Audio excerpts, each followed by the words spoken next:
Ok, creo que ya está grabando. Sí, ya está grabando. Entonces, la clase de hoy es esta.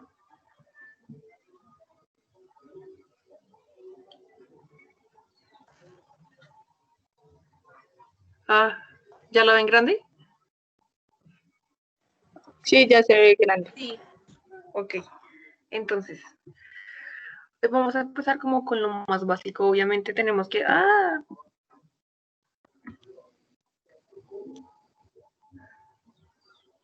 No sé cómo funciona esto. ¿Qué es esto?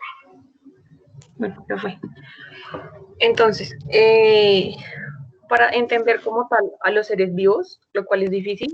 Yo sé que les pregunté qué es la vida, pero en realidad no hay una definición de vida. Entonces, bienvenidos a la materia más bonita de todo el semestre, la hija preferida de la filosofía, ya que filosofía es la madre de todas las ciencias. Esta es como, diría yo, la más completa, porque las incluye a todas. Biología no existe sin química, no existe sin física, no existe sin matemáticas, no existe ni siquiera sin humanidades. Es la más cercana a las humanidades, entonces es la ciencia más linda y no acepto reclamos. Empecemos con la pregunta que les había hecho ya. ¿Qué es la vida? Para ustedes, ¿qué es la vida? Necesito que me hablen, por favor.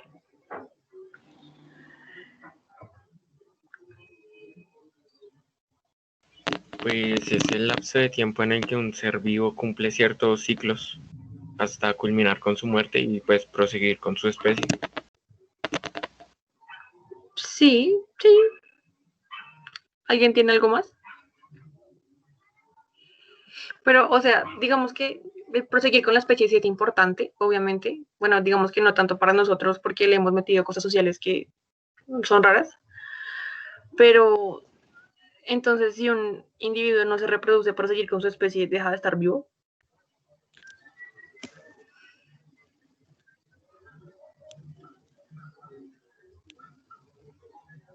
¿Alguien diga algo más, por favor? Como un conjunto de, no sé, características que, no sé, que la vida puede cumplir para pues, llamarse vida. No sé, sinceramente. ¿Cómo qué características que se te viene a la mente?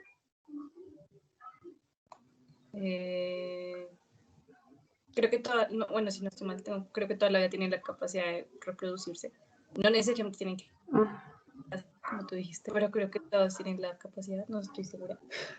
No, supongamos las mulas. Las mulas, o sea, hay muchos híbridos, como las mulas, que no se pueden reproducir, son infértiles. Pero pues están vivos, ¿no? No tengo idea, entonces. No, pero ok, está bien, está bien. ¿Qué? Que si los monitores pueden participar. Por supuesto. Ah, ok. Entonces, pues digamos, yo incluso que saqué de un libro que leí, de Oparit, y saqué la vida es un proceso biológico, nada más. Sí, creo que sí, podrías definirla así. O sea, lo que pasa es que yo siento que, bueno, no solo siento yo, la ciencia en general lo siente, que puedes darle muchas definiciones, pero en realidad ninguna definición va a estar completa. ¿Sí? Siempre en tu definición va a faltar algún organismo. Incluso hay cosas, no sé si llamarlas organismos, que no sabemos si están vivos, como los virus. Nosotros no sabemos si están vivos, pero tampoco podemos decir que no lo están, porque no tenemos cómo comprobar ninguna de ambas cosas. Entonces, definir vida es casi que imposible. Lo que sí sabemos de la vida es que en todos los seres que están vivos hay ciertas moléculas. Se llaman biomoléculas, esa es la clase de hoy, que es como lo más básico que tenemos que saber para poder entender después todo más macro, todo más grande. Entonces, lo primero es que hay una sustancia, ¿sin qué sustancia podemos vivir? El agua. Exacto. Un spoiler porque se me fue la presentación. Entonces, el agua. Uy, ¿alguien puede apagar sus micrófonos, por favor? El agua. Entre el 60 y el 90% de cada ser vivo está compuesto de agua. O sea, sin agua no hay vida, básicamente. ¿Por qué es importante para la vida? Esto sí tienen que responderme. Esta clase siempre va a ser charlada. ¿Por qué creen que no podemos vivir sin agua? Porque nuestro cuerpo que está contenido en un 70% del agua, si no estoy mal. Uh-huh. ¿Y por qué? O sea, porque es agua y no es etanol, porque es agua y no es gasolina.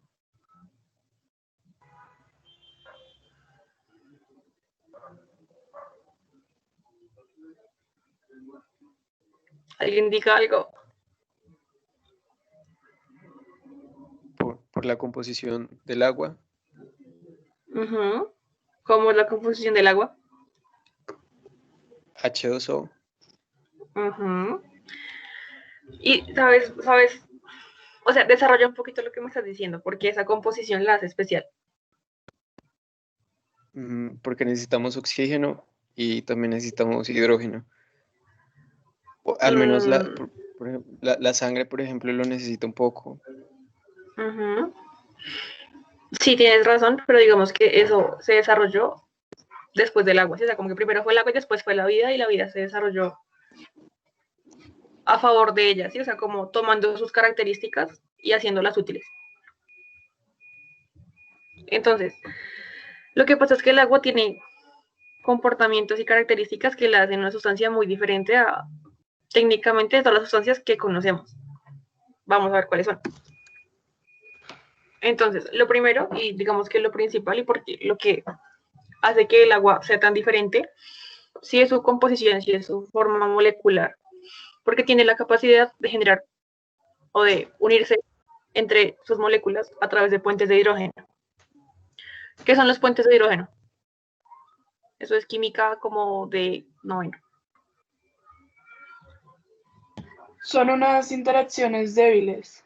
Pues Uh-huh. una interacción débil cuando ya son muchas, ya son mucho más estables. Exactamente. ¿Son de qué tipo? ¿Sabes? O sea, ¿son covalentes o no son covalentes? Covalentes, ¿no? No. No son covalentes, porque es que los puentes de hidrógeno no generan un enlace como tal, es lo que ella decía, es como una fuerza de interacción, ¿sí? Se atraen por electronegatividad, pero nunca generan como tal un enlace. Entonces, los puentes de hidrógeno siempre se van a dar. Miren este lado de aquí, las grafiquitas. Lo blanco es hidrógeno, ¿no? Lo rojo es oxígeno. Si ustedes miran la molécula grande, el oxígeno siempre va a atraer a los protones del hidrógeno, a los electrones del hidrógeno. Entonces, toda la carga negativa se va a concentrar en esta, la nube electrónica va a estar acá, siempre, en ese lado de la molécula. Eso va a hacer que esto sea técnicamente más negativo.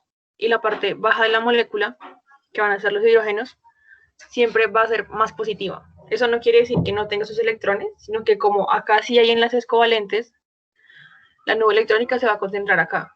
El oxígeno los va a traer. Entonces se dice que esta molécula, aunque en realidad no es polar, se dice que es parcialmente polar por la nube electrónica. Entonces, arriba el oxígeno va a ser negativo, los hidrógenos van a ser positivos. Ustedes conocen obviamente los imanes, ¿no? Los imanes, ¿cómo funcionan?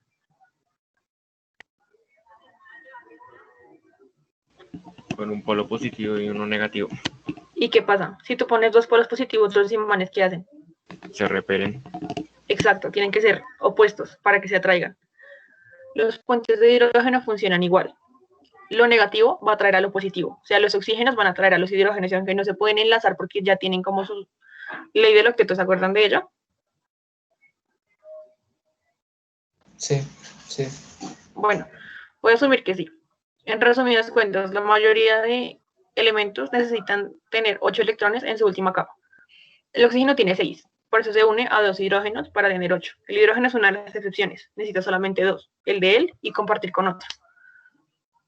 Entonces, este ya está completo, o sea, en realidad los 3 ya están completos, pero como se pueden atraer por cargas, esos puentes, esas interacciones, como decía nuestra compañera, son débiles. Entonces, todo el tiempo están en movimiento. Pero siempre, cuando hay muchas, son interacciones muy, muy fuertes. Si tenemos un solo puente de hidrógeno, no tenemos nada. Pero si tenemos un océano, imagínense la cantidad de puentes de hidrógeno que hay y lo fuerte que hay, esa es la cantidad de energía que tiene el océano. Hasta ahí estoy clara. Si hablo muy rápido, me dicen, por favor. Es decir, que el único enlace que hay es entre, o sea, el oxígeno y el hidrógeno, pero ya cuando son varias moléculas solamente se atraen por la electronegatividad y ya, ¿cierto? Sí, exactamente. O sea, los únicos enlaces covalentes como tal son los de la molécula que es H2O, o sea, un oxígeno, dos hidrógenos. Pero entre moléculas se tienen que atraer también para hacer la sustancia, por así decirlo, ¿sí? La forma de atraerse y la forma de enlazarse, por así decirlo, es a través de puentes de hidrógeno, nada más. ¿Sí? Sí, Miren, sí. lo estoy diciendo, claro, todos, por favor. O bueno, algunos. Si alguien no entiende algo, quiere que repita algo, también, por favor, dígamelo.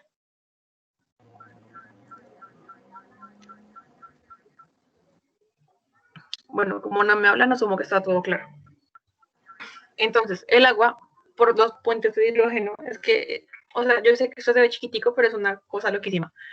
Tiene una cantidad de propiedades que son muy especiales para ella y para nosotros, porque sin agua no existiría el planeta, básicamente. Entonces, esas propiedades hacen que el agua sea fundamental para la vida. Por eso es que sin vida no hay agua y por eso es que todo está hecho de agua. Todos los seres vivos. La primera es el alto calor específico. ¿Alguien sabe qué es el calor específico? La acumulación de muchos átomos. No. La ¿Alguien da más? cantidad de energía necesaria para que se caliente o algo así. Sí, por ahí va, tienes razón. Entonces, la cantidad de energía necesaria para que un gramo de sustancia suba su temperatura en 1 grado Celsius. ¿Sí? ¿Sí? Sí. Ok. Entonces, la del agua, el calor específico del agua es altísimo. Necesita muchísima energía para subir en 1 grado Celsius su temperatura. Se dice que es 1 sobre caloría sobre grado Celsius. Uno dice 1 no es tanto, pero pues tengamos en cuenta que la mayoría de sustancias, la mayoría de, ¿cómo decirlo? ¿Cómo se llama eso? De escalas están medidas a partir del agua, ¿sí? Entonces, cuando, bueno, dijeron el agua es 1, y cuando midieron las demás sustancias, todas están por debajo de 1. El alcohol, digamos, es 0,6. Entonces, digamos que también es por esto que el agua se demora mucho en hervir, o sea, sí, en calentarse. Ustedes tocan una olla con agua y la olla siempre va a estar más caliente, ¿sí? Y más rápido. O sea, ustedes se van a quemar más rápido con la olla que con el agua. Por favor, no toquen agua hirviendo porque se van a quemar mucho. Pero eso depende también de a qué nivel estemos, ¿no? ¿A qué nivel de qué? A nivel del mar que estemos. Por ejemplo, Eso es digamos la que temperatura. la temperatura, perdón, digamos que el agua se calienta más rápido aquí en Bogotá que, no sé, en Monserrate. Sí, pero eso, o sea, de lo que estamos hablando es de la temperatura a la que el agua ebullice. Más no podemos hablar del calor específico como tal. En esa parte, o sea, el calor específico del agua siempre va a ser el mismo y del metal siempre va a ser el mismo, ¿sí me hago entender? O sea, tú puedes ponerla Sí. como al nivel del mar y ahí va a ser 100 Celsius la temperatura a la que el agua hierve, ¿sí? Sí. Pero su calor específico es el mismo, te vas a quemar igual. Mm.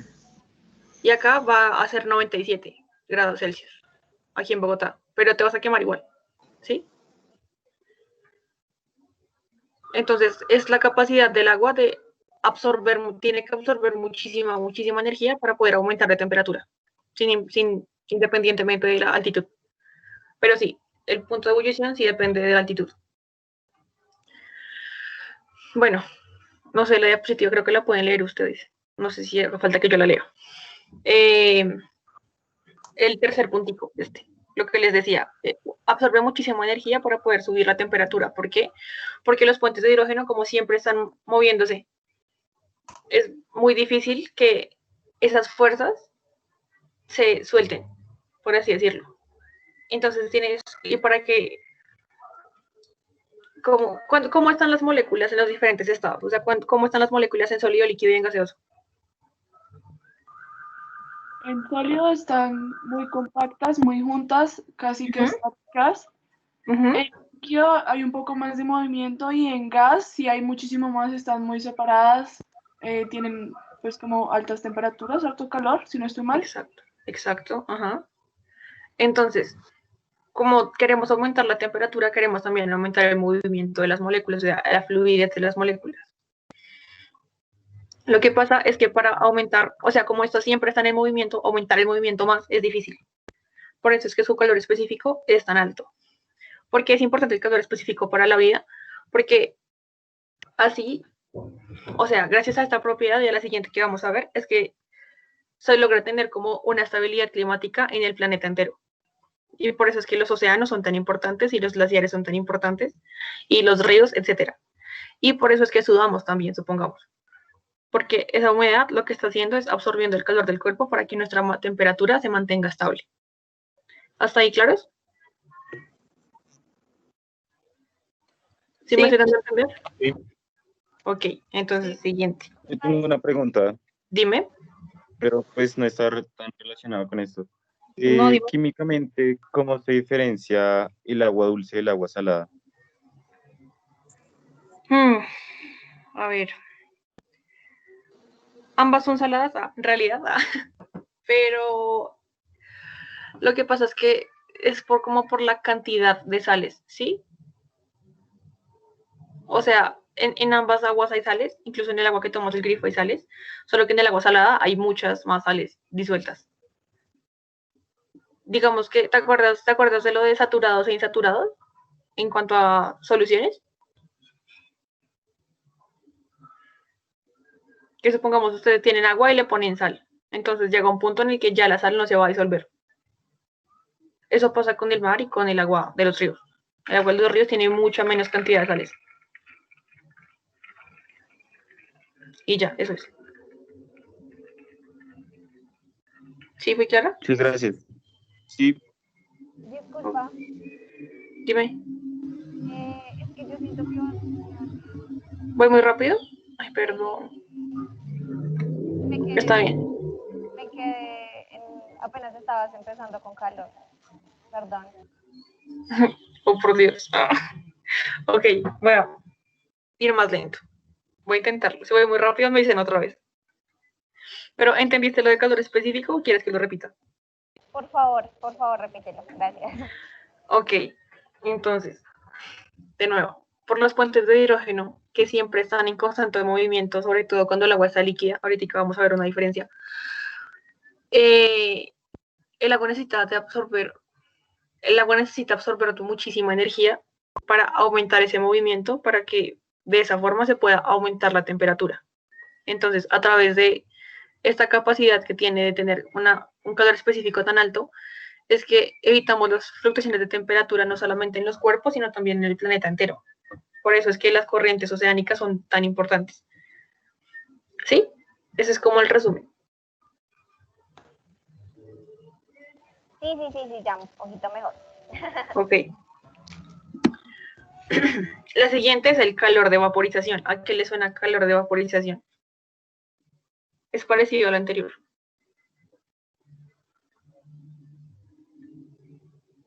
¿Oli?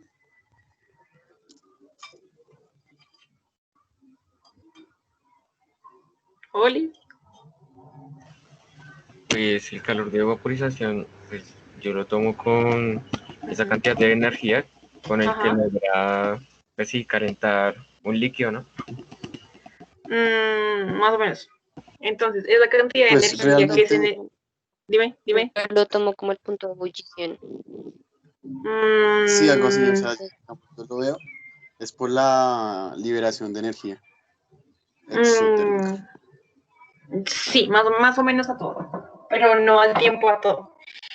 Es la cantidad de energía que se necesita para que las moléculas se separen y para que pasen de estado líquido a estado gaseoso. ¿Sí? No es tanto la temperatura, sino la cantidad de energía requerida para que se suelten, porque de nuevo, las moléculas están enlazadas, ¿no? En el agua y en cualquier líquido están enlazadas de una u otra forma.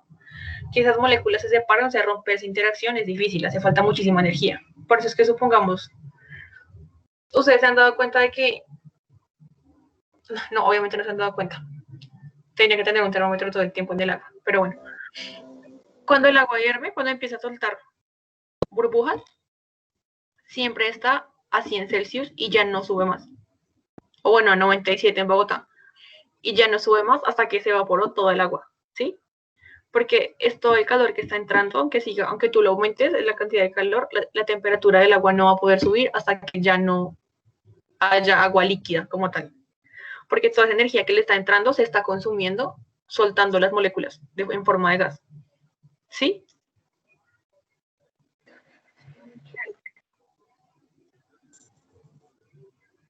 Si no estoy siendo clara, me dicen. Si estoy yendo muy rápido, también me dicen. Una pregunta, discúlpame. Esas moléculas tienen un punto crítico, ¿cierto? Es que lo estoy relacionando con la clase de química, pero tienen No un sé. punto crítico, ¿cierto? Dime qué es un punto crítico.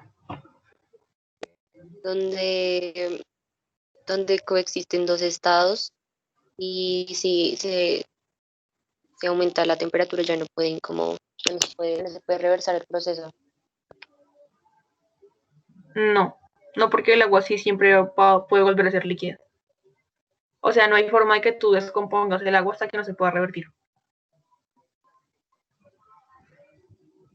Pero pues sí puede coexistir en dos estados. Entonces no sabría decir si tiene punto crítico o no. Pregúntale a los de química.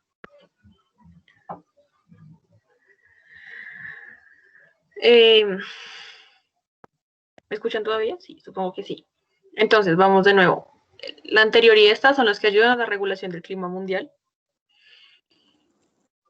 Por eso el océano siempre está frío. Sí, o sea, ustedes se meten al mar y no importa si está haciendo el calor más duro en el exterior, el mar siempre va a estar frío porque toda esa energía la está consumiendo, no la está reflejando ni nada que se le parezca. ¿Saben qué son las corrientes de convección? No. Deberían preguntarle a Santiago Cruz. Las corrientes de convección es, ustedes se acuerdan que el centro de la Tierra es magma, ¿verdad? Bueno, sí, tienen que acordarse de que el centro de la Tierra es magma. Bueno, eso también tiene unas corrientes como las corrientes oceánicas. El calor sube y lo frío va bajando. ¿Sí? Entonces, esas corrientes de convección son las que mantienen la temperatura de la Tierra, junto con las oceánicas, las que hacen que sea tan estable. O sea, por más de que la temperatura, la sensación térmica pueda fluctuar mucho, en realidad nuestro clima es muy estable. Y enfriamiento por evaporación es lo que les decía de que los cuerpos, supongamos, no todos los cuerpos sudan, pero nosotros sudamos mucho. Y es eso, como que liberamos agua, porque el agua lo que está haciendo es absorbiendo ese calor para poder irse evaporando de nosotros. El sudor es prácticamente solo agua. Por eso ustedes les dicen que usen fajas o que se forran en plástico para bajar de peso, están haciendo las cosas mal, amigos, porque no están quemando grasa, están evaporándose, están sacando toda su agüita, nada más, están deshidratando. No hagan eso. Una pregunta con respecto a la corriente de convección. Es decir, que mientras más calor haya, o sea, habrán más corrientes de aire. No sé. No creo. Las corrientes de aire dependen de otras cosas. Y las corrientes de convección no son corrientes de aire, en realidad son bajo tierra. Porque son corrientes de magma, básicamente. Las corrientes de viento creo que dependen más como de las marinas.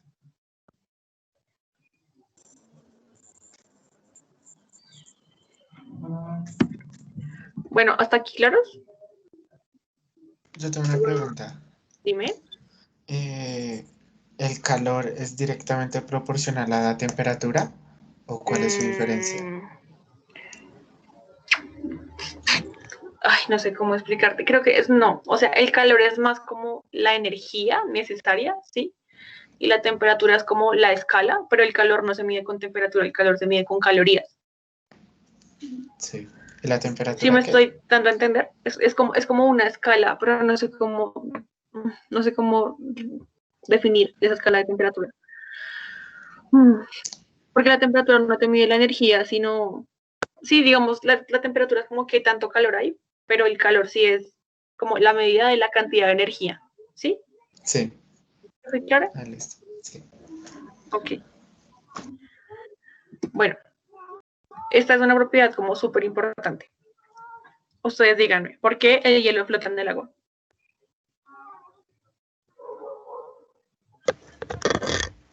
¿Me escuchas? ¿Sí, Pi? Por Creo que la es por la densidad, anomalía ¿no? del Qué agua, pena. por los puentes de hidrógeno, ¿no? Que hace que la densidad sea menor a la del misma, pues a la misma del agua líquida. Sí. ¿Alguien más iba a hablar?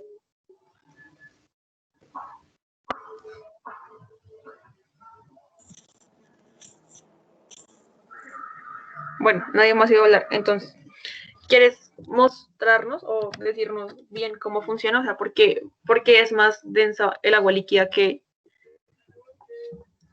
el agua congelada?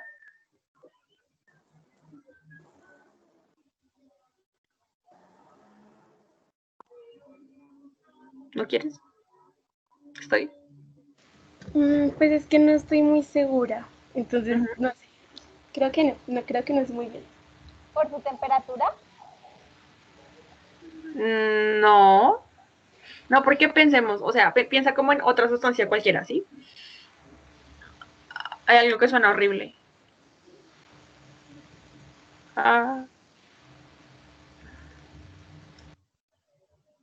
Ya dejó de sonar. Ok.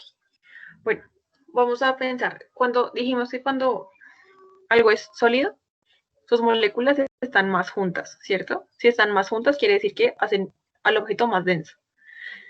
Y para que sea más denso y estén más juntas las moléculas, la temperatura tiene que ser más baja que si va a ser líquido, ¿sí?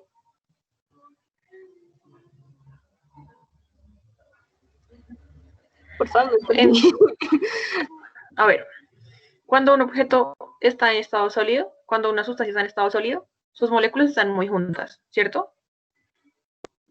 Si empezamos a aumentar la temperatura, sus moléculas van a empezar a separarse porque van a empezar a moverse, ¿cierto? Eso lo va a llevar a estar en estado líquido. Y para llegar ahí tuvimos que aumentar la temperatura. Así que la temperatura del estado sólido es más baja siempre que la del estado líquido, ¿cierto?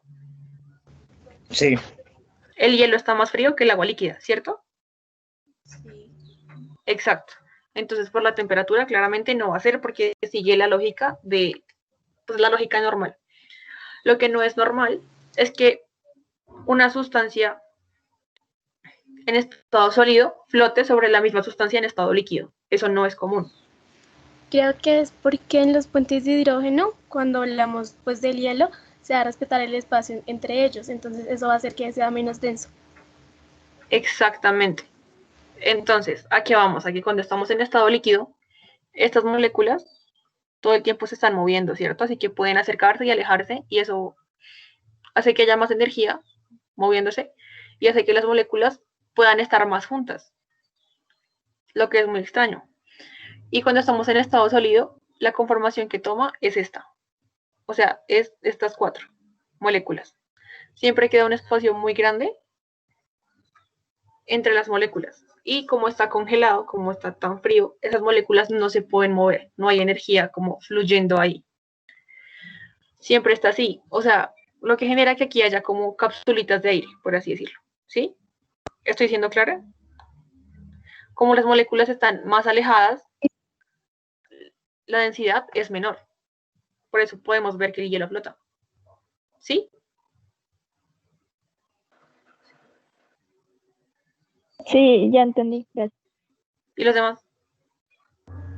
También. ¿Puedes volver a ¿Puedo volver a ¿Podrías decirlo? repetir? Sí.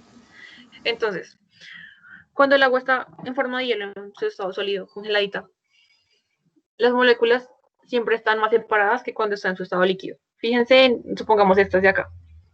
Acá el espacio es pequeño, ¿sí? Y estas moléculas en estado líquido se van a estar moviendo. Los espacios siempre son menores. Pero cuando están en estado sólido, las moléculas no tienen posibilidad de moverse.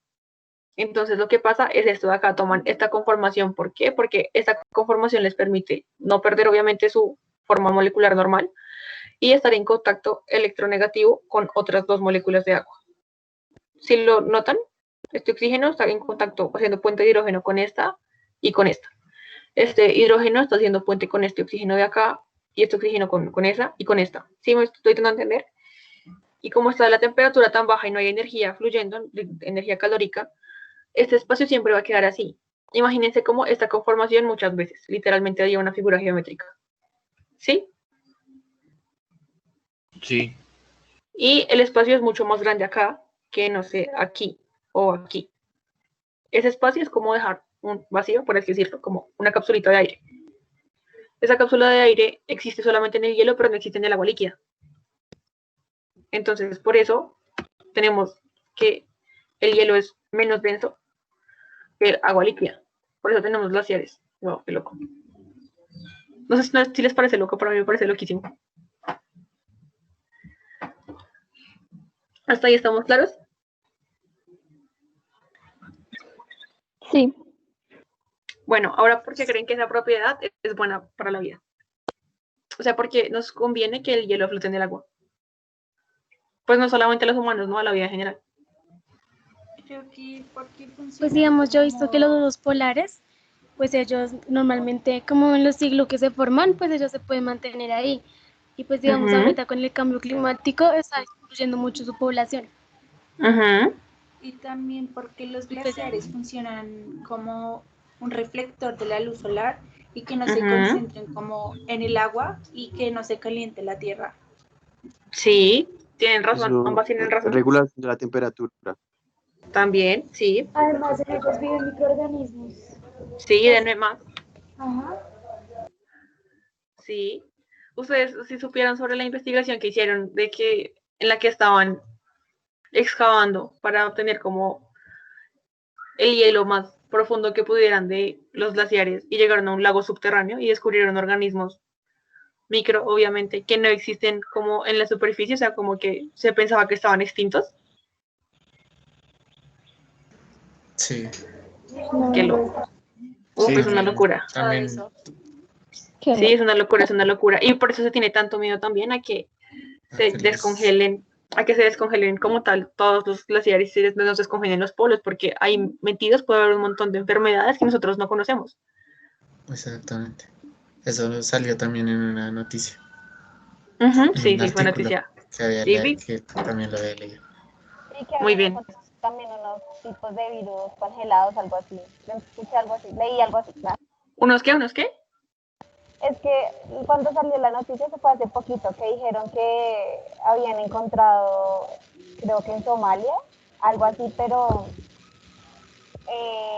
que también habían encontrado algún virus congelado, fue lo que también leí.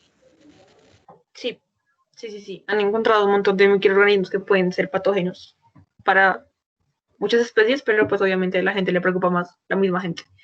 Es irracional, pero bueno. Entonces, además de todo lo que dijeron en lo que sí están acertados, tristemente ahora los osos polares se están ahogando. Se ahogan, pueden creerlo, un oso polar se ahoga. Eso me parece, además de triste, me parece que es casi ilógico.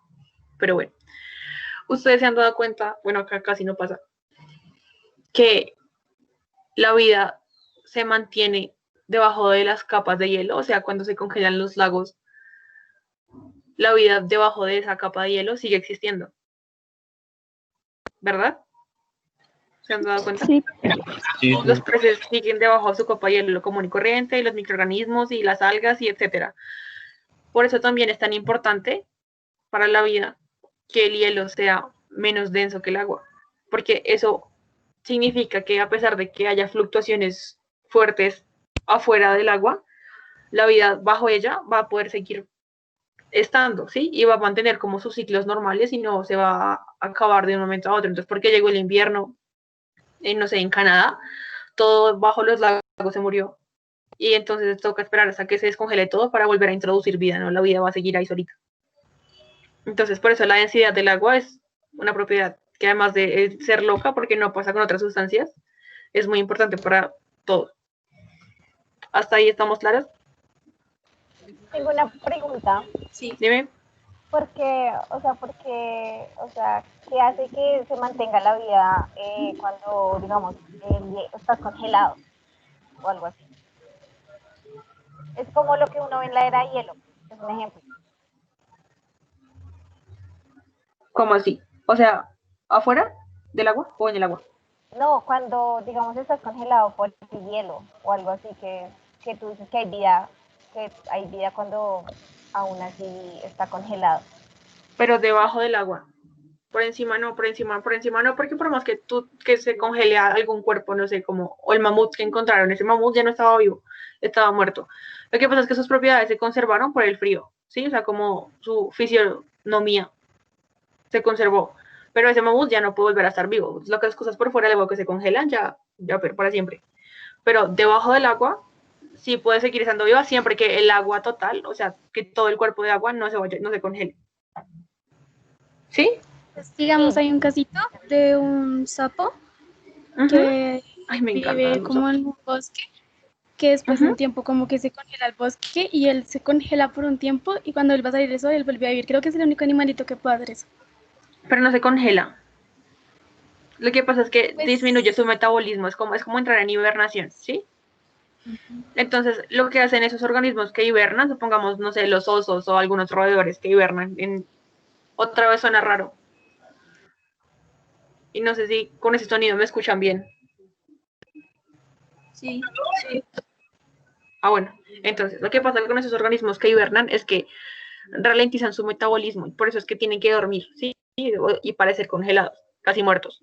Entonces, su corazón empieza a latir mucho más lento solamente para llevar sangre como a mantener los tejidos vivos, ¿sí? Pero los tejidos como no están en real funcionamiento, supongamos los músculos están quietos, no están consumiendo energía, lo único que consume energía en realidad es como el cerebro y el sistema circulatorio, el corazón y las venitas y ya.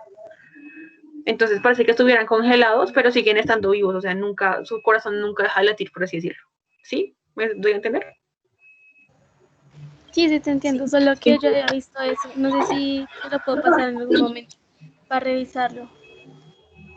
Sí, pásamelo.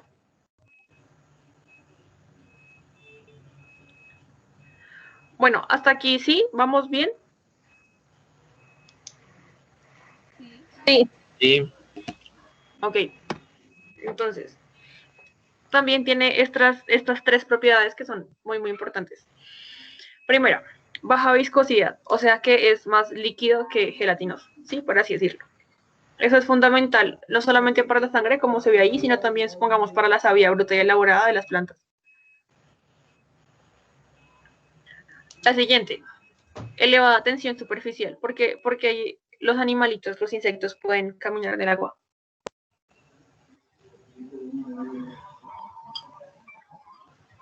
¿Por qué no se hunden? Porque el agua tiene como una capa protectora que hace que es como una red que hace que el insecto flote.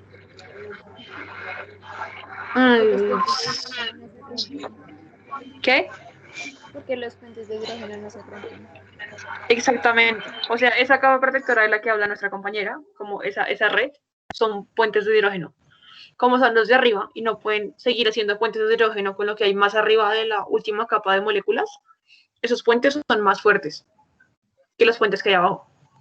Entonces, eso genera que sea como una malla, como un tipo de red, lo que decía ella, de solo enlaces químicos, que hacen que esa última capa sea mucho más fuerte que todo el agua de abajo. Y por eso los insecticos pueden caminar. Y el otro es un excelente disolvente. No es el disolvente universal. Eso está mal, porque el agua no puede disolver sustancias apolares, supongamos. El agua solamente puede disolver sustancias polares, pues por la polaridad que tiene la misma sustancia. Pero la mayoría de sustancias útiles para la vida, bueno, la mayoría no, pero muchísimas son polares. Entonces pueden ser disueltas en el agua. Como las sales. Las sales son polares, todas. ¿Hasta ahí estamos claros? Sí. Ok. Entonces, el agua es fundamental para la vida porque todas las moléculas que hacen parte de todos los seres vivos, o sea, estas moléculas están presentes en todos los seres vivos. Es lo único que sabemos, como con certeza, ¿sí? Que todos los seres vivos presentan los mismos 4 tipos de moléculas, en diferentes formas, digamos, pero son esas mismas. Entonces, todas esas moléculas se forman por hidrólisis, o sea, rompiendo una molécula. Yo señalando con el dedo, qué pendeja. Rompiendo una molécula de agua, se van a formar los enlaces de esas biomoléculas y se van a romper los enlaces metiéndoles una molécula de agua. ¿Sí?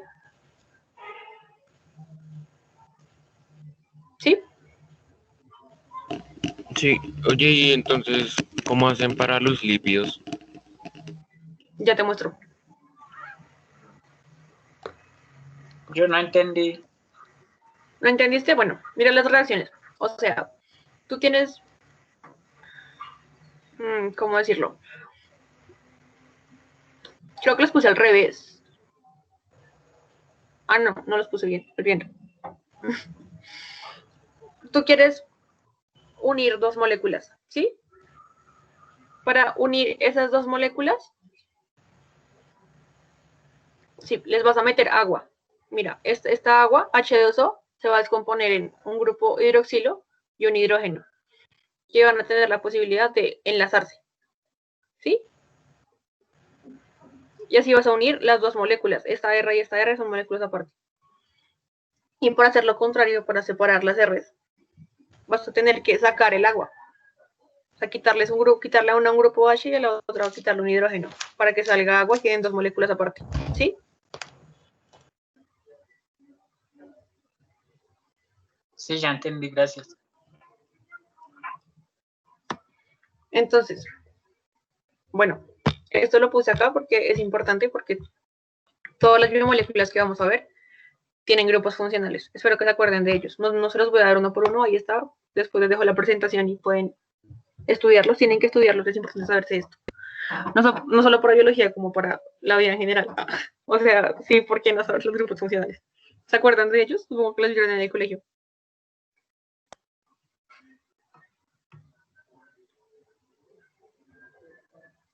Voy a asumir que sí.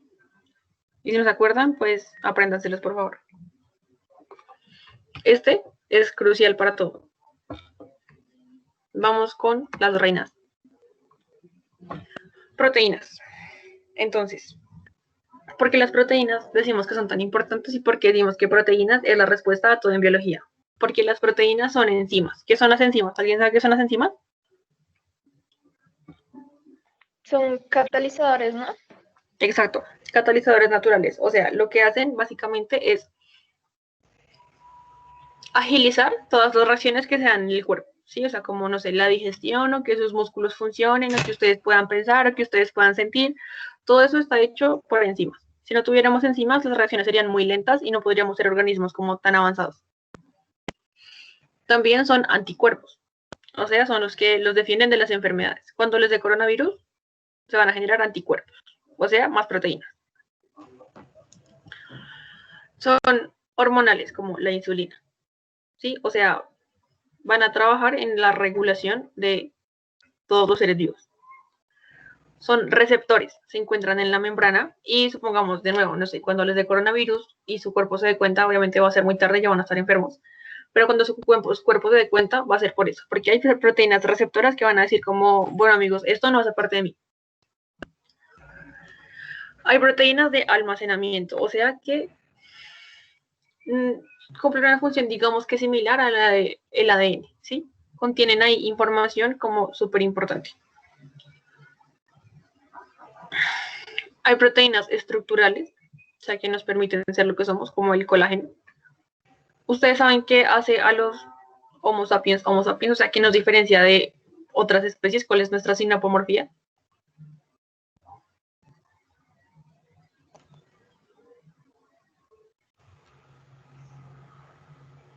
No, ni idea. No. Bueno, pues es una proteína de estas. Nosotros tenemos es que no estoy segura si es colágeno o cuál es la otra que también es como súper, que se estira. Queratina, ¿no? Sí, creo que es esa. Es una de esas dos. Solamente nosotros tenemos queratina o colágeno. Una de las dos, no estoy segura cuál, pero solamente la tenemos nosotros, ningún otro ser vivo la tiene. Y eso es lo que nos hace Homo sapiens. O sea, es literalmente por eso que podemos separarnos biológicamente de los demás seres. Las proteínas también. ¿La queratina no trae las uñas? Sí, vi, y la del cabello también.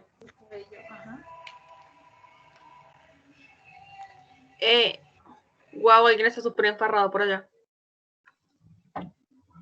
Qué pena es que vinieron a cantar. Ay, horrible, a mí me pasa cada rato. Y vienen a cantar como vallenatos. Yo, amigos, no me gusta el vallenato. Bueno, pero bueno. Así es la vida. Y también pueden ser transportadoras como la hemoglobina. ¿Qué es la hemoglobina?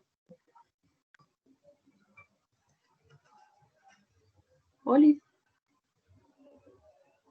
La de la sangre. Ajá, ¿y qué hace? Transporta proteínas. Oxígeno. Pilas. ¿Cómo? Bueno, no te escuché, pero es la que transporta el oxígeno.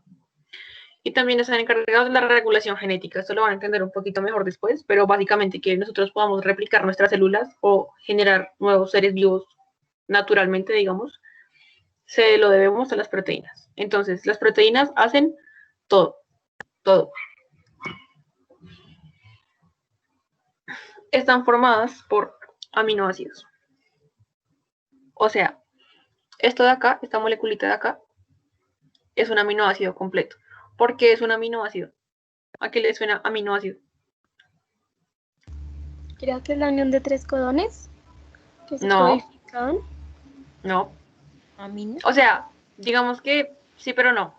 O sea, tienes una idea de cómo se forma, pero no.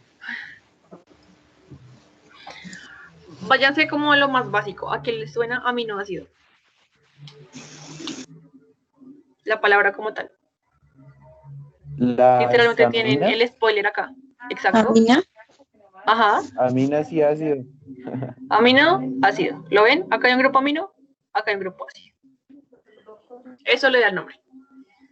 Están unidos a un carbono, que está unido a un hidrógeno, porque acuérdense que solo tiene 4 de valencia, tiene que tener otras 4 cosas unidas. Y a un radical. Ese radical varía hartísimo. Creo que en esta presentación no puse la tabla, pero aminoácidos hay casi infinitos. Cruciales para la vida son 20. Sí, o sea, hay 20 que están como en todos los organismos vivos, pero aminoácidos como tal son casi que infinitos. Creo que la última vez que estuvieron mirando había como más de 500.000 y siguen descubriéndolos.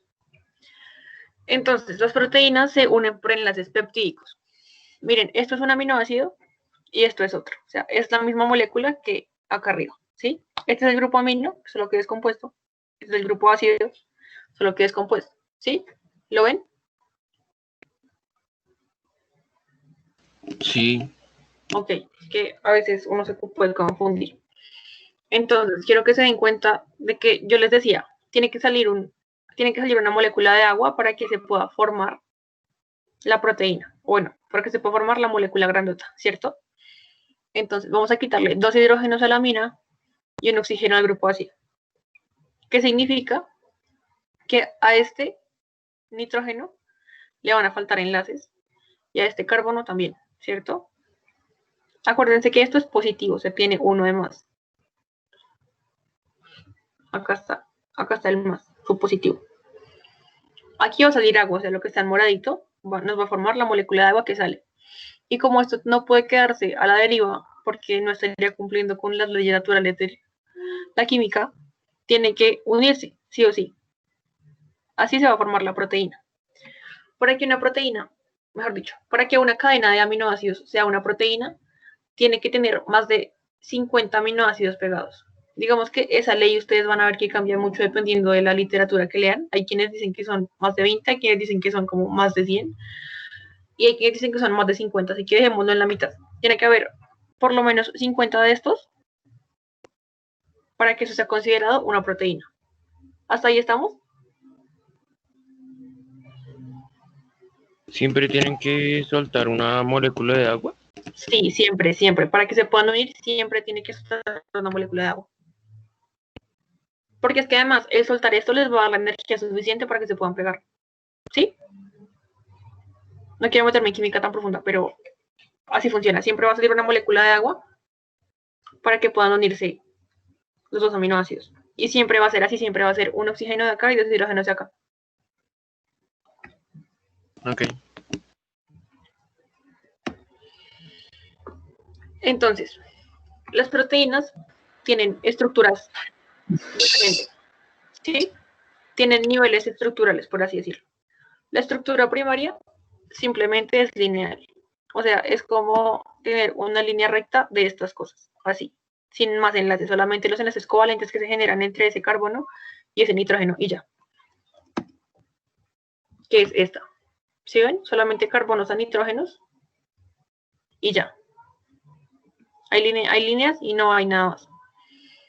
Acuérdense, yo sé que es difícil visualizarlo, pero piensen en que esto siempre es tridimensional, ¿sí? O sea, nunca van a ver como esto así, sino que tienen como un producto atrás, un producto adelante, y estos están a los lados, pero están inclinados. Y esta molécula siempre está girando. Yo sé que es difícil visualizarlo cuando no tienes como un videito o una molécula como al frente, pero inténtenlo. Análisis de imagen, amigos. Para eso nos sirve, literalmente. La primaria es lineal. La secundaria es más compleja. Hay dos tipos de secundarias. Alfa hélices y beta hojas. ¿Se acuerdan de eso? ¿Lo vieron en el colegio? Así sea como un brochazo.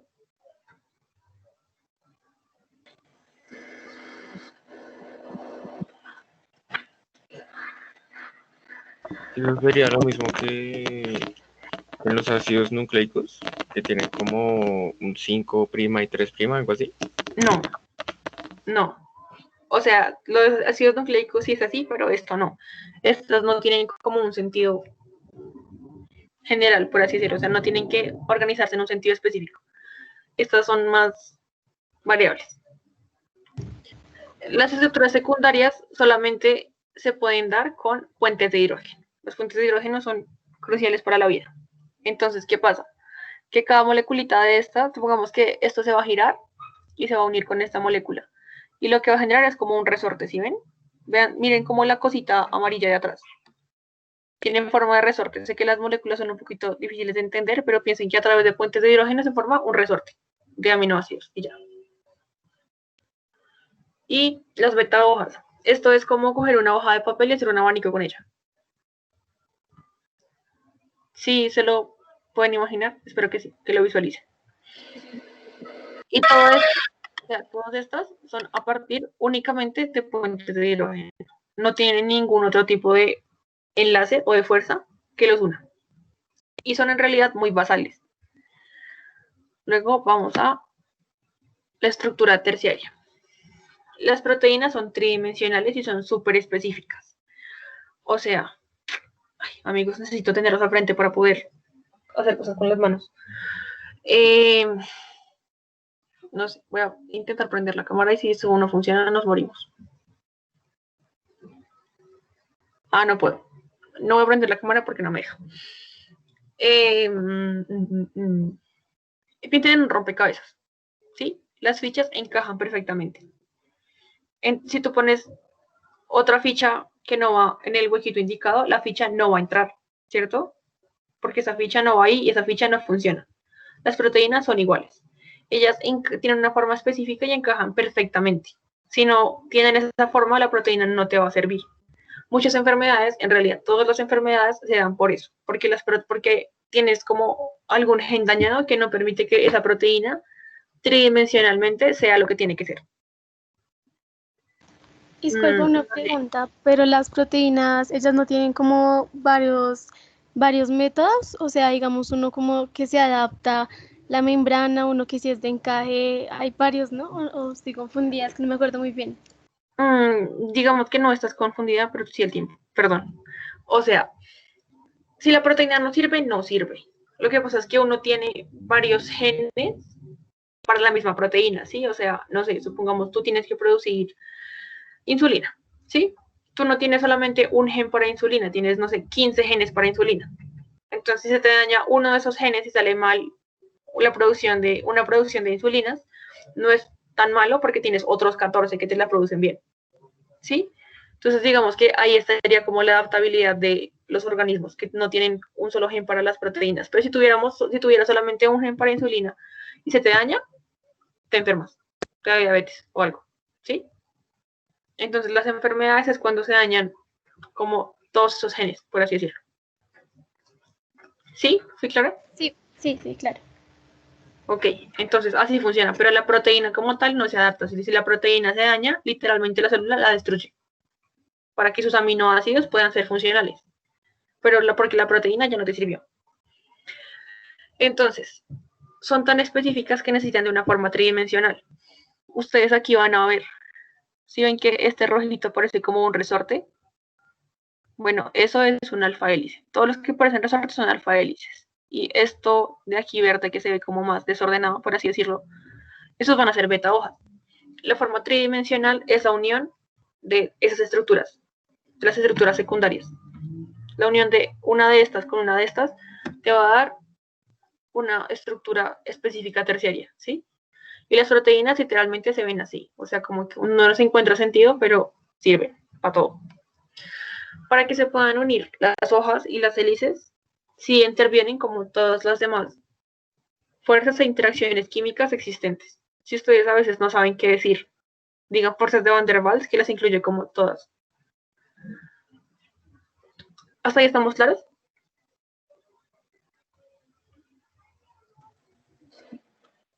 Si visualizan una proteína, si entienden la importancia de una proteína y por qué es la respuesta para todo.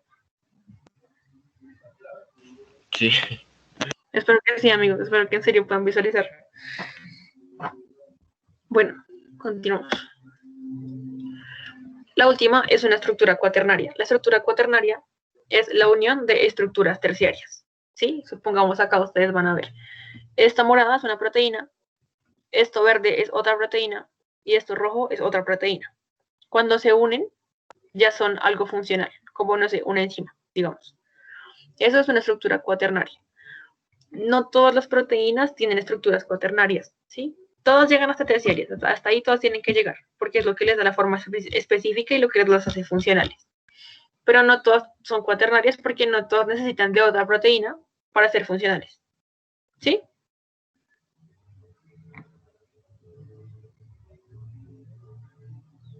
Y uno cómo sabe, por ejemplo, cuando se necesita, o sea, cuando una proteína necesita ser cuaternaria o terciaria.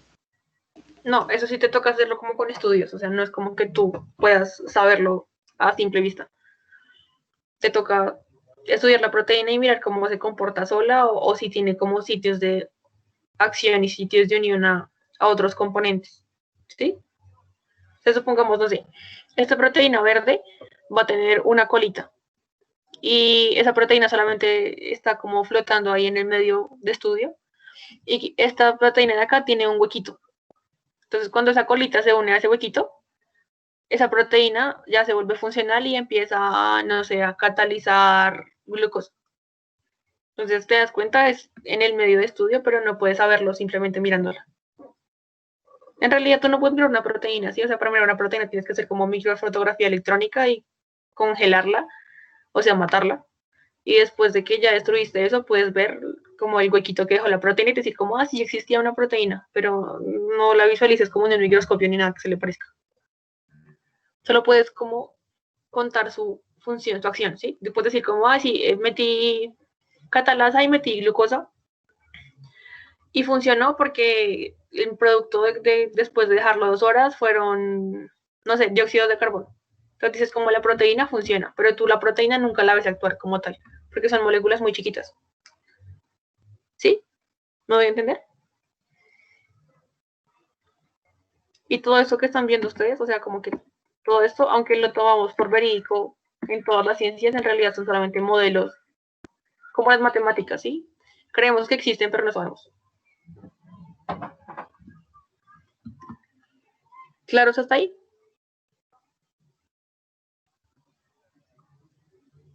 Sí. Ok.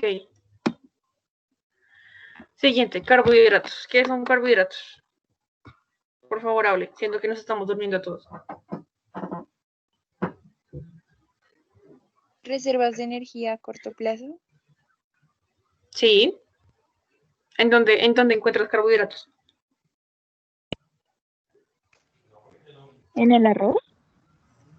Sí. ¿Los alimentos? Sí. Azúcar. ¿Cómo? En el azúcar. Exacto. Ese es el que más conocemos, el más como Contiene común todos para los todos. Ajá, exactamente. Entonces, los carbohidratos el nombre te lo dice todo literalmente. Es un carbono hidratado. O sea, por cada átomo de carbono hay una molécula de agua. Carbohidratos. Por eso es fácil como recordarlos. Sí, son almacenes de energía a corto plazo, o sea, como que la primera energía que uno quema siempre son los carbohidratos, por eso, no sé, comer chocolate te da energía tan rápido, porque son carbohidratos, y comer grasas no te da energía de una forma rápida, porque son energías a largo plazo. Entonces, bueno, fuentes de hidratos carbonados, obviamente, y creo que una de las funciones más importantes, además de la energía, hablo muy rápido, amigos, perdón, es la señalización. En las membranas hay carbohidratos, que son los que hacen que las células sean específicas para esa especie o para ese cuerpo, por así decirlo. Los patógenos son reconocidos por los carbohidratos, ¿sí? Son, no sé, entra cualquier virus de gripa, digamos. En su membranita tiene señalizadores. Cuando ustedes se enferman es porque el cuerpo no se dio cuenta de las señales a tiempo. Pero usualmente entran muchos patógenos que el cuerpo sí reconoce como no, que no son de ellos, que no es del mismo cuerpo. Esas señales se dan porque hay moleculitas de esto en sus membranas que no son reconocidas y el cuerpo los ataca inmediatamente. Entonces no tenemos tiempo de enfermarnos. En realidad estamos salvándonos de muchas enfermedades cada segundo. ¿Hasta aquí estoy clara con ustedes? Sí. ¿Preguntas? Sí, esas señales, por decirlo así, ¿se pueden tomar como los glóbulos blancos o se asimilan a algo? Sí, total, se asimilan absolutamente. Porque los glóbulos blancos son los que tienen los receptores, ¿sí? O sea, el carbohidrato es como las señalitas que yo creo que yo puse por acá en alguna parte, una membrana. Aquí. Entonces, digamos, estas son, no sé, las señales, ¿sí? Esto en realidad son proteínas, pero digamos, mal dicho, que son carbohidratos, ¿sí? No, olvídenlo. Estas son las dos carbohidratos y estos son los receptores que siempre son proteínas. El anticuerpo tiene esto, las proteínas. Y el patógeno tiene esto, los carbohidratos. Entonces, cuando este carbohidrato no es compatible con esta proteína de tu anticuerpo, es cuando ataca y llama a los demás, ¿sí? Entonces, es literalmente como ese equipo de señalización lo que funciona. Y así es como funciona nuestro sistema. Okay. ¿Sí? ¿Te respondí la pregunta? Sí, muchas gracias. Es que a veces digo cosas que no tienen nada que ver, amigos. Tienen que decirme cuando no respondo sus preguntas. Bueno, esto también es un polímero, los carbohidratos. Son polímeros de monosacáridos. Mono, 1. ¿Verdad? Sacáridos, azúcares. Entonces, son originalmente lineales. Luego se pliegan. ¿Se acuerdan que ustedes han hablado, hablaron en algún momento de pentosas y hexosas? En química seguramente. Química orgánica de 11. Sí. ¿Lo recuerdan? Ok, bueno. Esto es importante. He visto que ha salido en algunos exámenes, pero yo no se los voy a dar. Lo tienen que estudiar por ustedes mismos, ¿ok? Cómo se pliegan los carbohidratos. Porque toma tiempo. Entonces, son lineales y luego se vuelven ciclos. Siempre se vuelven ciclos. Excepto como el glicerol nada más. Esos ciclos son los que conocemos como los azúcares. ¿Cuáles son los monosacáridos más comunes? Además de la glucosa que está acá, obviamente. ¿Se acuerdan? Fructosa. Sí. Galactosa. Galactosa, sí. Sacarosa. La ribosa. No. Ribosa, sí. Ribosa, ¿y cuál es la otra? La hermanita.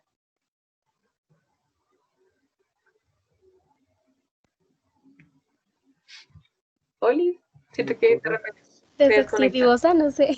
Sí, esa, desoxirribosa. Ribosa y desoxirribosa, o sea, lo que le da el nombre a nuestros ácidos nucleicos son carbohidratos. Y son monosacáridos además. La sacarosa no es un monosacárido, es un disacárido. Estos son los disacáridos. Entonces, miren que siempre sale agua. ¿Sí ven que siempre sale agua? Sacan una H de acá, una H de acá, sale agua y eso forma un disacárido. Aquí se formó la maltosa. ¿Qué otro disacárido conocen? La sacarosa. Sí, muy bien, la sacarosa. Lactosa. La lactosa, sí. Lactosa es disacárido, galactosa es monosacárido. ¿Y la maltosa? Maltosa es disacárido también, mira. Una pregunta, el disacárido es la unión de dos monosacáridos, ¿cierto? Exactamente.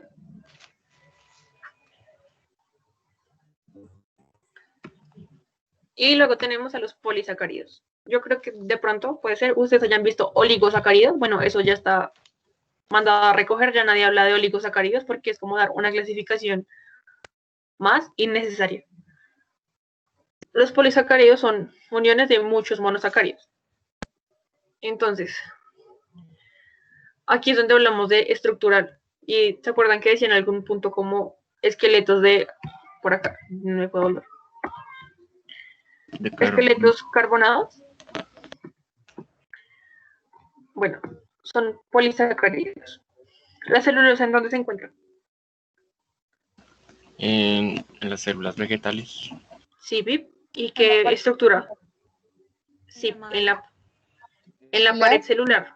En la pared celular de las células vegetales está la celulosa. La pared celular es lo que permite que las plantas sean tan fuertes. Está formada de carbohidratos. ¿Qué es el glicógeno? Si no estoy mal, es donde se reserva la glucosa, pero no me acuerdo. Sí, Pip, tienes. Sí, Pip, en eso y en el almidón. Esto que dice acá, aquí dice starch, eso es almidón. ¿Dónde encuentran el almidón ustedes? En las papas. Exactamente, en la papa. ¿En los granos? Sí. En las harinitas, en las que le dicen que son harinas, ahí hay muchísimo almidón. ¿Por qué? Porque esa es su forma de reservar energía. Nosotros reservamos energía en forma de glucógeno. Y las maticas la reservan en forma de almidón, en los frutos. Y de fructosa. ¿Sí? ¿Hasta ahí estamos claros? ¿En qué parte nosotros guardamos el glucógeno? En todas partes. Hay un tejido específico que guarda muchísimo, el tejido adiposo. Que es una capita que está debajo de la piel. Ah, sí, ya sé cuál es. Sí, literalmente se ve como amarillo, es grasa, pura grasita. Y nos ayuda con el calor. Entonces, ¿por qué es tan importante estructuralmente? Miren, esto es la celulosa, que se conforma de esta manera. Fíjense aquí, que aquí se genera como una ramificación, ¿sí? Las ramificaciones van a ser como cruciales siempre en la estructura macro, digamos, de las composiciones, ¿sí? Ahorita en los lípidos también lo van a ver.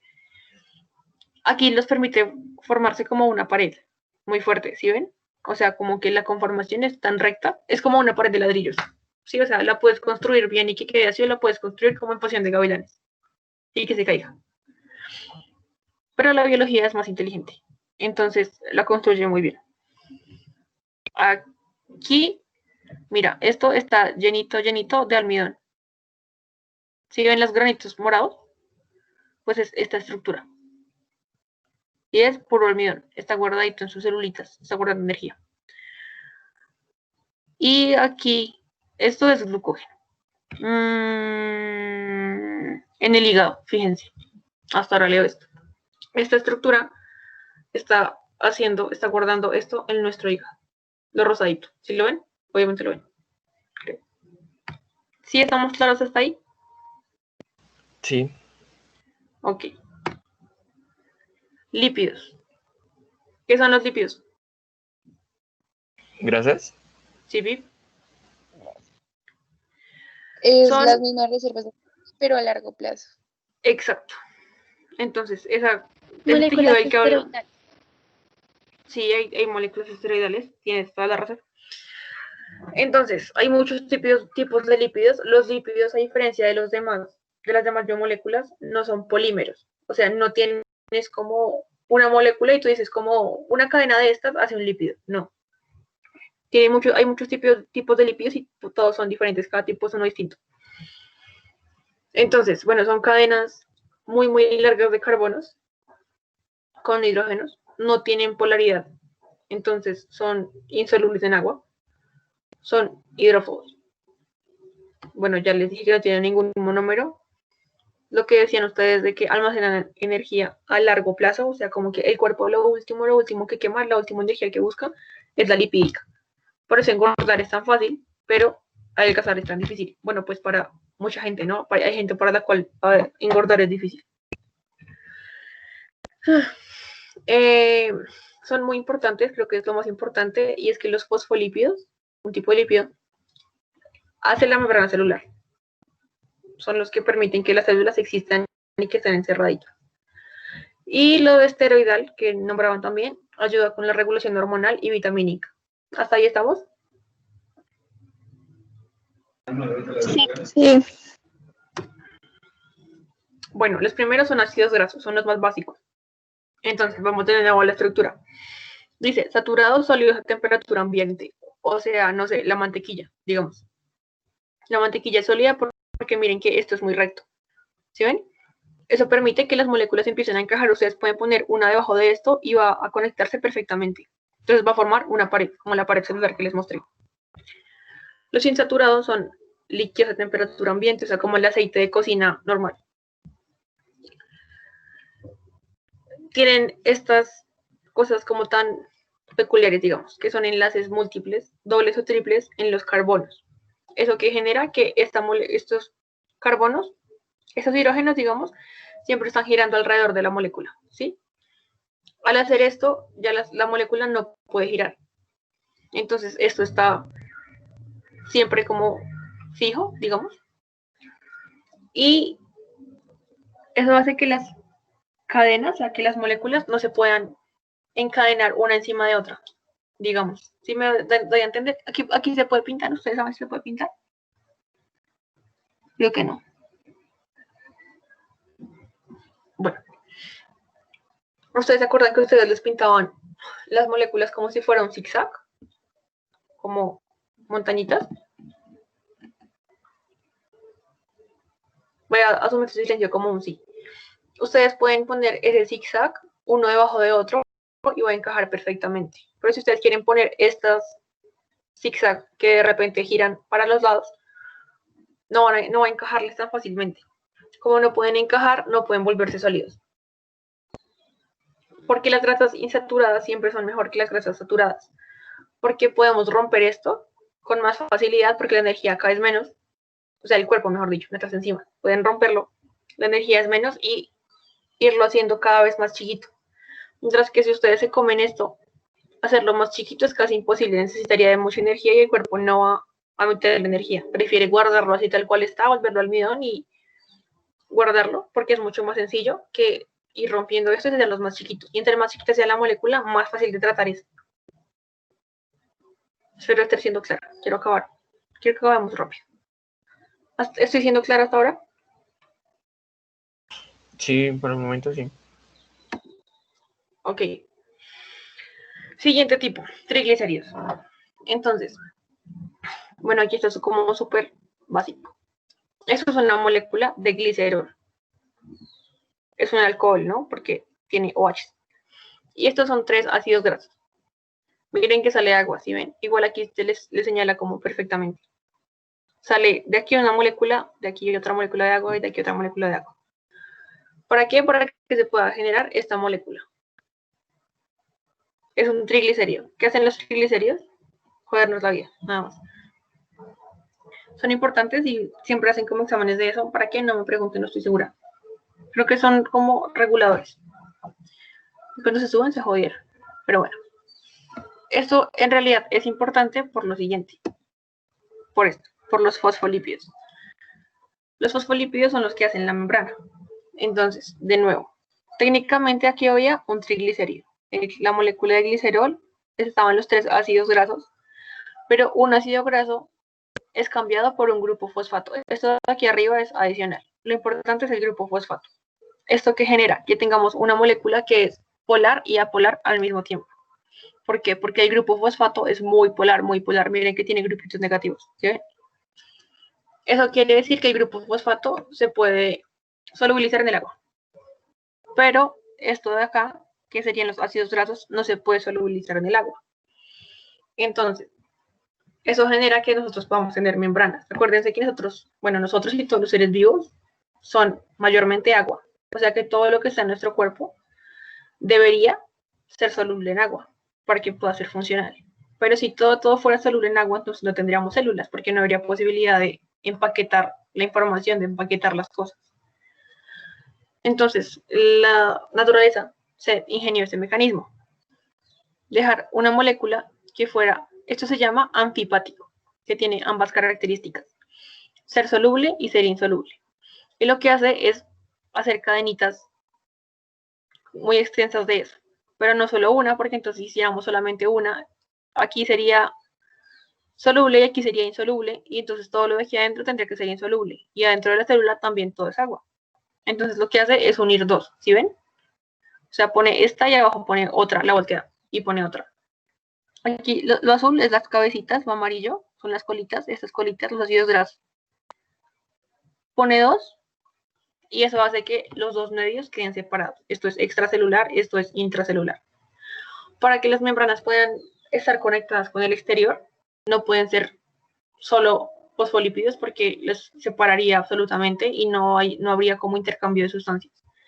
Por eso le metemos proteínas, le metemos carbohidratos, le metemos lípidos y más proteínas. Tienen muchas proteínas. ¿Hasta ahí claro? Entonces, los fosfolípidos solo los encontramos como estructura. Sí, como membrana. En todo. ¿Sí? Sí, gracias. Bueno,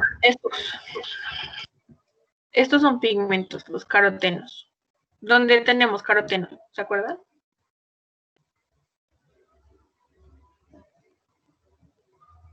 Siempre son amarillos, naranjas y rojos. ¿En qué alimentos ustedes ven mucho naranja? En la naranja. No, ¿en qué la naranja? ¿En qué? En la zanahoria. Sí, señores. La zanahoria es el alimento conocido que más carotenos tiene. Los carotenos les ayudan a hacer fotosíntesis a las plantas en general. ¿Sí? Fíjense en esto. ¿Por qué dicen que la zanahoria es tan buena para la visión? Porque este caroteno se parte en vitamina A. Y la vitamina A es lo que tenemos en el retinol, que es la sustancia de nuestros ojos que nos permite también ver los colores. Entonces, comer zanahoria sí es bueno, sí es muy bueno. Entonces, los carotenos hacen eso. Absorber como la luz para utilizar su energía.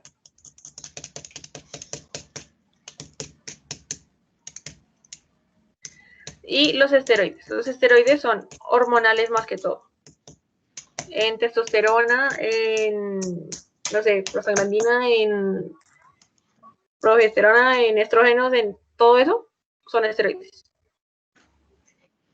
Que son anilladitos. ¿Sí? ¿Hasta ahí? ¿Bien? No tienen tanta ciencia.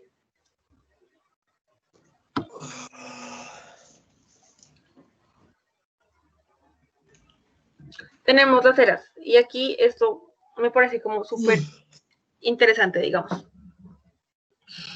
¿Ustedes saben por qué los páticos no se mojan? O sea, se meten al agua y salen secos. Por la sola que recubre las plumas. Yo no sabía eso. ¿No sabían? Bueno, pues les cuento. Todos los pajaritos tienen una glándula cerquita del ano que se llama glándula uropigial. Y esa glándula produce cera. Entonces ustedes fíjense, no sé, en cualquier paloma, lo que sea, como que le ponen el pico en la cola y luego se lo pasan por las plumas. Porque esa glándula produce una cera que hace que sus plumas sean impermeables. Entonces esto también les da muchísimo hidrodinamismo a los pajaritos que tienen que cazar en el agua. Eso los vuelve unos duros. Entonces eso es esto, una cera, que es lo mismo que nosotros producimos, la grasa de nuestro cabello. Eso es una cera también. Y lo que tienen las hojitas para ser impermeables encima, también son ceras. Son lípidos, todos son lípidos. ¿Hasta ahí claros? ¿Preguntas?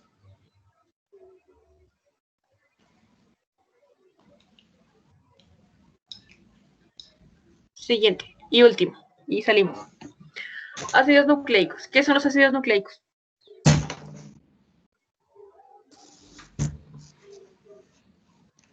La información genética. Exacto. ¿Cadenas Eso. de información? ¿Cadenas qué? De información. Sí, básicamente. Entonces, también, esos sí son polímeros también, y están especializados en eso, en solamente almacenar la información genética, o sea, la tienen ahí, pero ellos no son los que pueden ejecutarlo. Quienes ejecutan la información son las proteínas, como siempre. O sea, esto solamente nos sirve para guardarlo, eso es como una biblioteca, pero los libros no sirven si no son usados por otras cosas, así funciona. Existen dos tipos, DNA y RNA. Los monómeros son los nucleótidos, que son estos de acá. Un grupo fosfato, una pentosa, que puede ser ribosa o desoxirribosa, dependiendo del ácido, y una base nitrogenada. Bases nitrogenadas hay dos tipos, pirimidinas y purinas. Yo me lo grabo así. Los que tienen el nombre más largo son las cadenas más cortas. Citosina, timina, uracilo. Los que tienen el nombre más cortico son las cadenas más largas. Adenina y guanina. ¿Se acuerdan de eso? ¿De las bases? Sí. No es tan importante que se aprendan la estructura química de las cosas, no, solo que entiendan cómo su funcionamiento, pero no se aprendan como los siglos, por favor, porque no es tan útil y les ocupa espacio del cerebro que tienen que usar para mucha más información más adelante en todas las materias que van a ver. Entonces, ¿se acuerdan cómo se unen?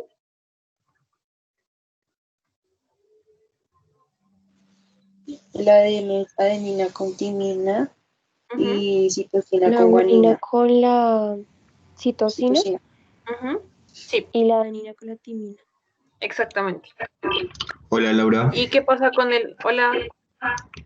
¿Les puedo decir algo? Un momentico. Claro. Chicos, hay otra forma de aprenderse esa vuelta que es como pupi y arreglan las letras, como las iniciales de cada cosa, de adenina, guanina, timina, citosina y uracilo, por orden alfabético. También les puede funcionar, por si acaso. Bueno, para memotecnia lo tenemos ahí. URL. Entonces, ¿entendieron? Espero que sí.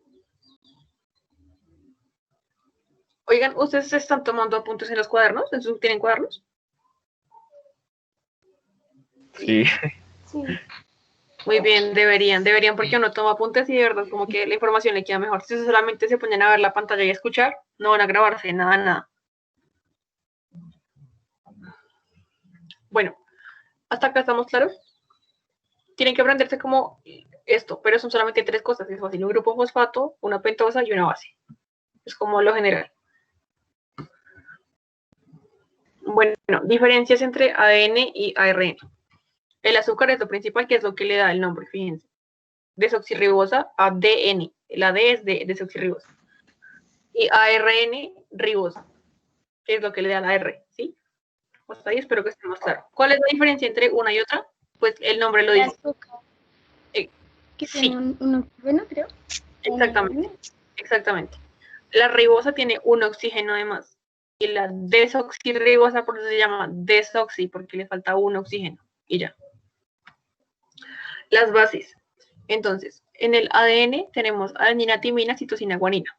En el ARN tenemos adenina, uracilo, citosina, guanina. Cambia timina y con uracilo. ¿Por qué?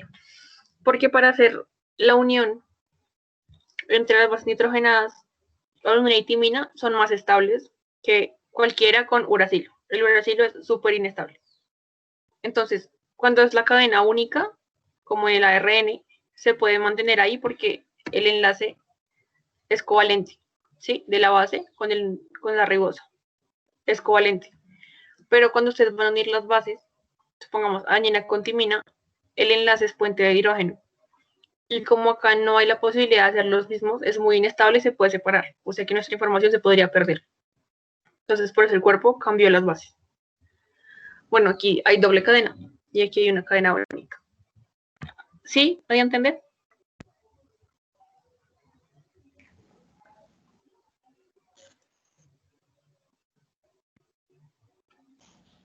Voy a tomar su silencio como un sí otra vez. No vamos a ahondar en el ácido nucleico porque cuando vayamos a genética vamos a verlos como muy en profundidad. Es una manera de fuerte, está difícil. ¿Se te cortó? ¿Se me cortó? ¿Qué? Es que se escuchó un eco feo. ¿Hasta dónde llegué? No sé hasta dónde llegué.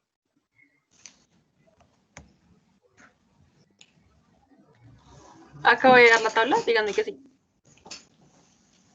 Sí. Sí. Bueno, solo estaba diciendo que no vamos a ahondar en ácidos nucleicos porque cuando lleguemos a genética, la primera clase es para estudiar como esto a profundidad. Entonces no quiero darles la misma información 2 veces. Entonces no se preocupen como todavía por esto, porque luego vamos a ver bien cómo es la estructura del ADN y cómo se unen las cadenas, etcétera. Y lo que decía nuestro compañero de 5' y 3' también lo vamos a ver después. Otras funciones de los nucleótidos. Nucleótidos, acuérdense que son estas cosas. La unión de esas 3 cosas. El ATP es nuestra moneda energética, o sea, ahí es donde guardamos la energía y es lo que nos permite el mecanismo celular. El GTP también es energía, pero es muy usada por los ribosomas y por los retículos endoplasmáticos. Creo que podemos hablar de eso después. También es energía, pero se usa diferente. O sea, no solamente se usa para liberar fosfatos, también se usa para guardar energía o para cambiar ciertas moléculas. Y esto es AMP cíclico, se llama. AMP, señalización celular, lo que hace es generar respuestas. Entonces, si llega una señal a una célula, una señal X como de produce más insulina, vamos de nuevo con la insulina. Llega una señal y esta cosa se encarga de generar toda una cadena de reacción en las células. Para que en una célula no llegue como una señal y un mensaje. O sea, es como si yo le mandara un mensaje a uno solo de ustedes. Entonces la información le va a llegar solamente a esa persona. ¿sí? Pero si yo la mando en el grupo, se la difundía a los 60. Entonces el AMP es básicamente hace eso, hace difusión de la información más rápidamente, más ágilmente y a más mecanismos, ¿sí?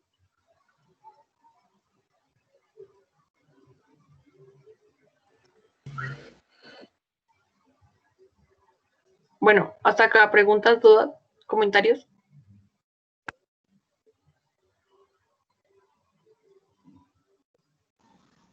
¿Todas las biomoléculas siempre van a estar formadas por los mismos compuestos químicos? Sí. ¿A qué te refieres con compuestos químicos? O sea, como que siempre van a tener como el mismo compuesto, como el oxígeno y el sí, hidrógeno. los mismos elementos, sí. Ah, ok. Hay como una regla básica. ¿Han escuchado CHOMP? Es como CHONP. Cada cosa es como un símbolo de un elemento químico. Son los elementos cruciales para la vida. Esos más el calcio. Entonces, siempre son los elementos que ustedes van a encontrar en todas las moléculas en cualquier organismo. Carbono, hidrógeno, oxígeno, nitrógeno, fósforo, azufre y calcio.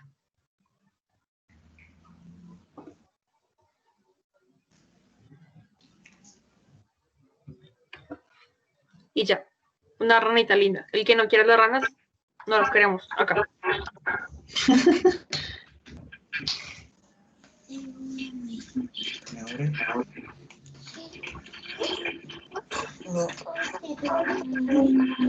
¿No acabo de almorzar?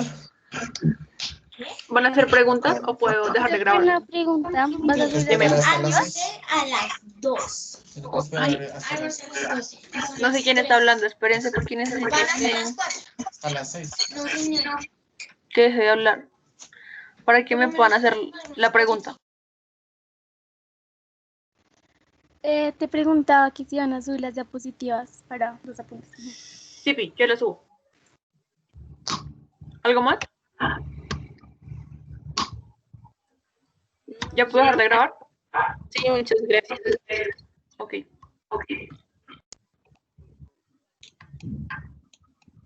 Bueno, cuando aprenda dónde se deja de grabar, ayuda. En el botoncito rojo, ¿no? No. Allá aquí donde se determina la grabación, ahí tiene que estar grabado. Ah, ok.